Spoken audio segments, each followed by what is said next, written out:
guys, welcome to Storytime. The first book we're going to read today is called Feliz Navidad.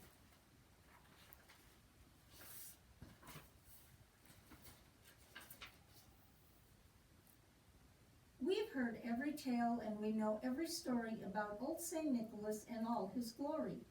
And Mrs. Claus too, who helps spread tons of joy to each hopeful girl and to each eager boy. There's Dasher and Dancer and Prancer and Vixen, Comet and Cupid and Donner and Blitzen. Then there's the elves, known to tinker away, making dolls, skateboards, and modeling clay. Even of snowmen, we've all heard a ton. Yes, we've heard every story, that is, except one. About Santa's pet pooch, Feliz Navidad, and the year he saved Christmas from Pittsburgh's worst fog. Just Google it and you will see what I mean. It happened December of 2019. 'Twas the eve of the eve, and just like they all should, Santa's old elves worked as fast as they could. Ribbons were curled and the presents were pocketed, while Mrs. Claus made Santa's favorite snack. The nice list was checked and, of course, then checked twice, the flight plan laid out as the sleigh got de-iced.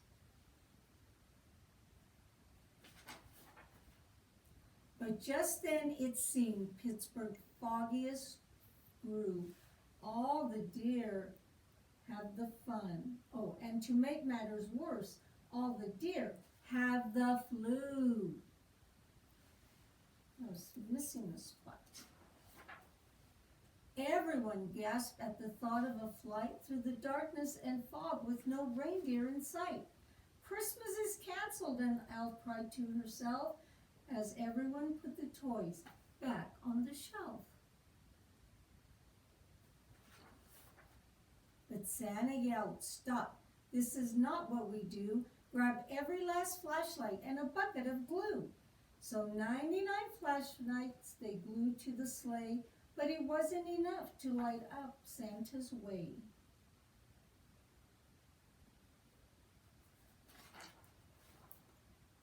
"What about flying?" asked an old elf named Zeke. "I could build wings for the sleigh in a week." "Hold Christmas till New Year's? Now all hope is gone. The kids would explode if they waited that long."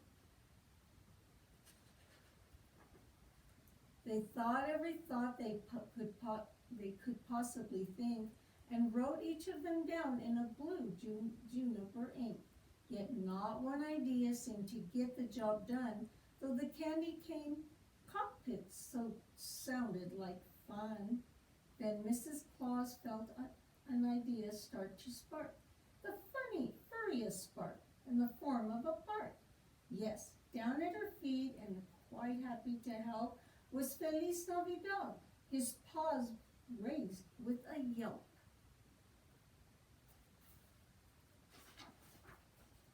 It was right then when Zeke found a way through the fog. "Let's use sonar whoops from Feliz Navidad.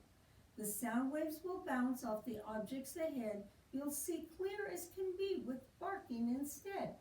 Mrs. Claus looked at Santa and Santa looked back. Their options were scarce to keep Christmas on track. And wild dogs and reindeers are not quite the same. It was try out Feliz or go borrow a plane.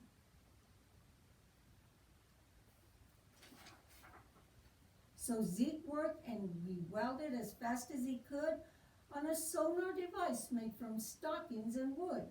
Then they sprang into action and just in one day trained Feliz Navidad how to fly with the sleigh. But learning such things in a day is a feat. It takes patience and focus and mountains of treats. Then at last it was time for the moment of truth, to see if his training was put to good use. So they all took a deep breath and with fingers crossed, switched the sonar to on as the rain dog took off. He raced down the runway with paws everywhere, and before Santa blinked, they were up in the air. Woof, woof, woof, Nobby Dog barked through the night, panting and soaring beneath the moonlight. Ears flapping like windsocks and eyes wide as plates, his first day as a deer was going quite great. Although Felice did chase a pigeon or two and sniff Santa's butt while he tied up his shoe, then southward they flew, hitting each little town as Santa scaled chimneys, going both up and down.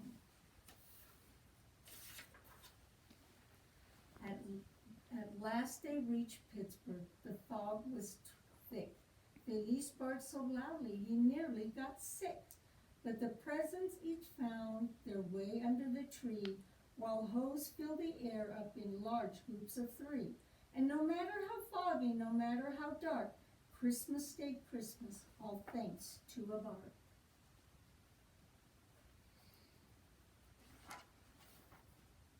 So still to this day you can hear late at night Feliz Navidad yapping proudly mid-flight. A part of the team from that day until now, right here up in front from New York to Moscow. Feliz Flight School, a reminder that things often don't go to plan, but think out of the box to turn can't into can. The end. That's our first book. A Christmas for Bear.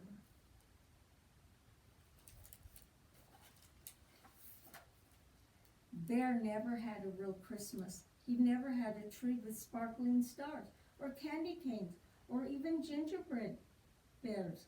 But he read all about it. Clearly, the most important thing was pickles. One frosty night, Bear heard a tap, tap, tapping at his front door.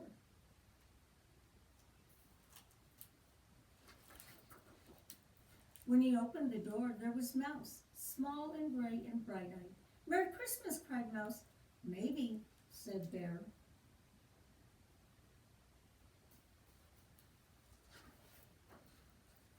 Bear had agreed to have a Christmas party. He'd never had one before. "Do we open the presents first?" Mouse asked eagerly. "Presents?" Bear shook his head most unseemingly.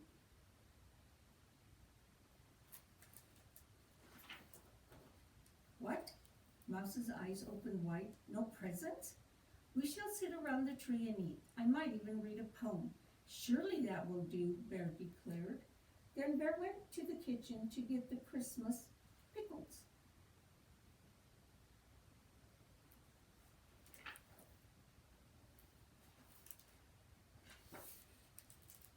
But when he came back, no Mouse. "Mouse, where are you?" Mouse didn't answer.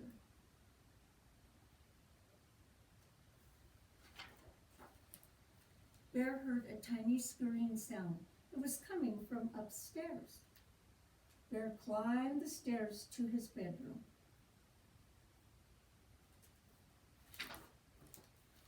The scurry sound was under his bed. "Mouse?" "Yes," came a muffled voice. "Are you looking for a present?" Mouse peeped out from under the bed. He had a bit of dust on his nose. "Perhaps," said Mouse. "Unnecessary hogwash," Bear scolded. "We have pickles, remember." "Oh," said Mouse, and Mouse trudged behind Bear back to the living room. Bear went to the kitchen to get the cheese.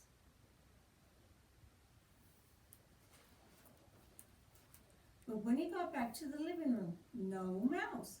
"Mouse, you're looking for presents again, aren't you?" "Maybe," came a tiny voice. It was out in the hall. Bear opened the closet door.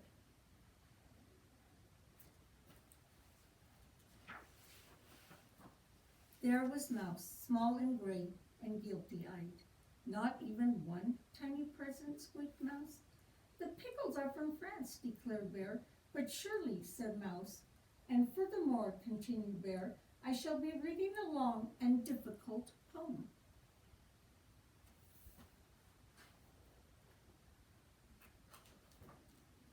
Then Bear headed back to the kitchen to get the cookies. But before he got there, he quietly turned and tiptoed back to the living room. No mouse, of course. Mouse? Mouse scampered out from behind the tree, tinsel dangling from one ear. Pickles and poems, bellowed Bear. That is the Christmas spirit. Yes, Bear, sighed Mouse. Mouse sat in front of the crackling fire. Bear served them pickles and cheese and cookies and tea, smelling of cinnamon and oranges. Bear nibbled and sipped. Mouse did too. But his tail was sad. Bear cleared his throat. Mouse looked up.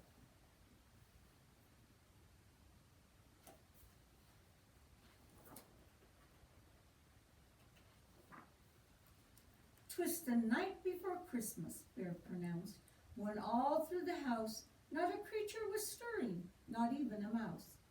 Bear stared sternly at Mouse. "The pickles are wonderful," whispered Mouse. Bear continued.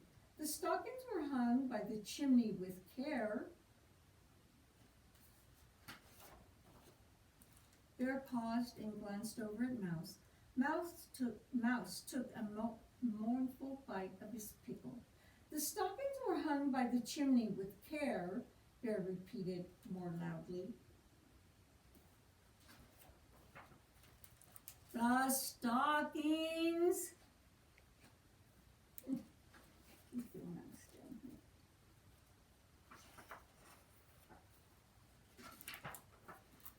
Mouse leapt up, his eyes as bright as Christmas candles. "Why do you do have a present for me?" he cried, pointing at the mantel. "You have stockings." "Certainly not. Impossible. Monstrous assumption," rumbled Bear, but he was smiling. Tell me when that must be Mouse.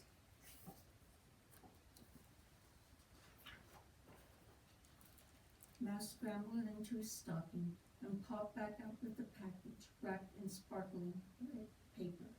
Bear looked uneasily as Mouse tore off the wrapping. "It is the best present ever, Bear," announced proudly, "even if it's not a pickle."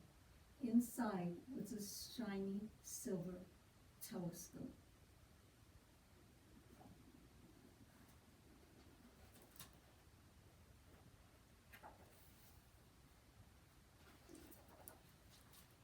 Bear hurried Mouse out into crisp winter night. Mouse pointed the telescope toward this glowing moon. "Most wonderful," Mouse said softly. "Thank you, Bear." "Yes, indeed," Bear smiled, then looked at Mouse. "Well, what?" Mouse was busy studying the stars with his new telescope. "Mouse, you didn't forget, did you?" Bear looked most stricken. "Pickles and poems," said Mouse. Then he turned the telescope toward a nearby fir tree. "And presents." There, peeking out from a snowy branch, was a big red bow.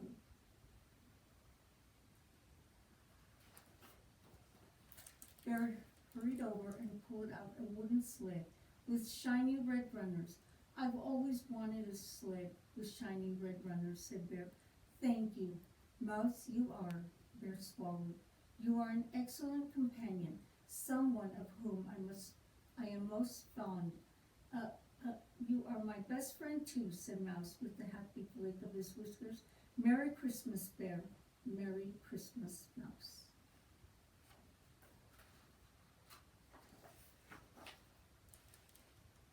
Then Mouse and Bear jumped on the sled and swooped down the hill under the shining stars of Christmas. All right, guys, we have one more. Oh, what a Christmas.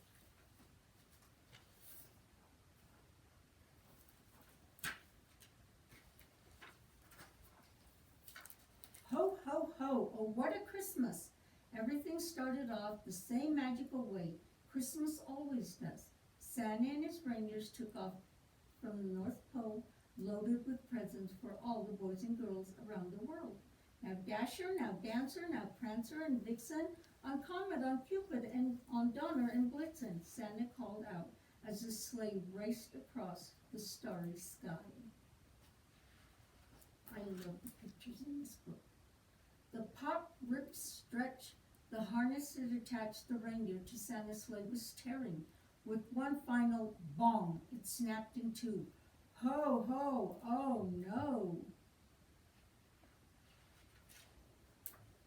The reindeer streaked off into the night, and Santa's sleigh headed back down to earth like a big, fat, jolly red skyrocket. A snow-covered mountain rose up from the north woods. The sleigh struck the snowy peak, then skidded and slid and slipped and spun down the slope. Now the sleigh was going so fast, Santa couldn't stop it. A gear plume of snow flew high up in the air as the sleigh tore across a field. Ho, ho, slow, Santa howled right before he crashed kablam into the side of a barn. The sheep stepped out into the snow, followed by another sheep, then a horse, then two cows, then a goat, then a pig, and finally a very old dog. Well, this is a fine mess, Santa's belly jiggled as he laughed. Those reindeer must be halfway across the world by now. I can't disappoint all those children, Santa said. I have to get them their presents. Santa was thinking. Suddenly he smiled, and with a twinkle in his eye, he said, "Maybe you can help me."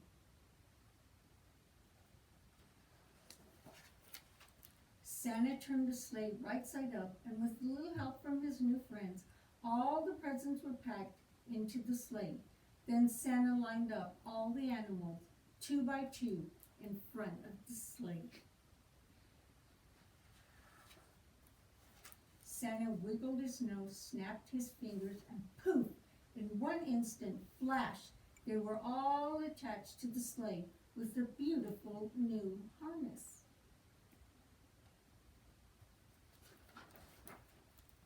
Santa sprang to his sleigh with a quick little whistle, "Giddy up!" And before the animals knew it, up they went. They were flying. Now sheep, now goat, now piggy and cows, on horsey, on doggy. Oh, what a Christmas flight we have now. The once silent night was filled with mooing and barking and baying and neighing and oink, oink, oinking. As they approached the first house, Santa called, "Ho, ho, whoa, whoa, whoa!" They landed with a big thud, stomp, whack, whump, and whinny when they screeched to a halt just at the edge of the roof. "Not too bad for the first time," said Santa as he slipped down the chimney. Delivering the presents to all the children of the world is a big job to do in one night. They are so far behind schedule. They had to work twice as hard. There was barely enough time for cookies and milk this year. One country after another, one house after another, one present after another, and finally finished as the morning sun came over the horizon. Santa was covered in ashes and soot, and the animals were so hungry. "Ho, ho, home," said Santa with a big yawn and stretch. "You did a great job. Now it's time to get you back to the barn."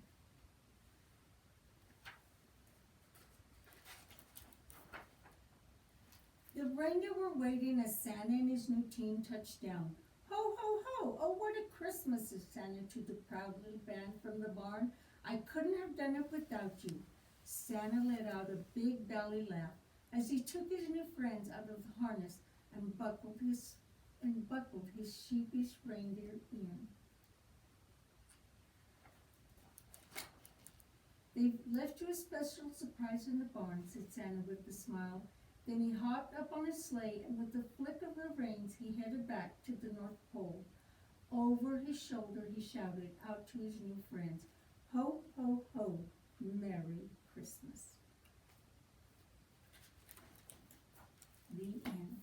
Okay, guys, this week in your little packet, you have stuff to make a Santa hand. So you're gonna put water in your little flower stuff and let it dry. Put your handprint in, let it dry, and then you're gonna paint it. And this is what it should look like when you're all finished. Have fun.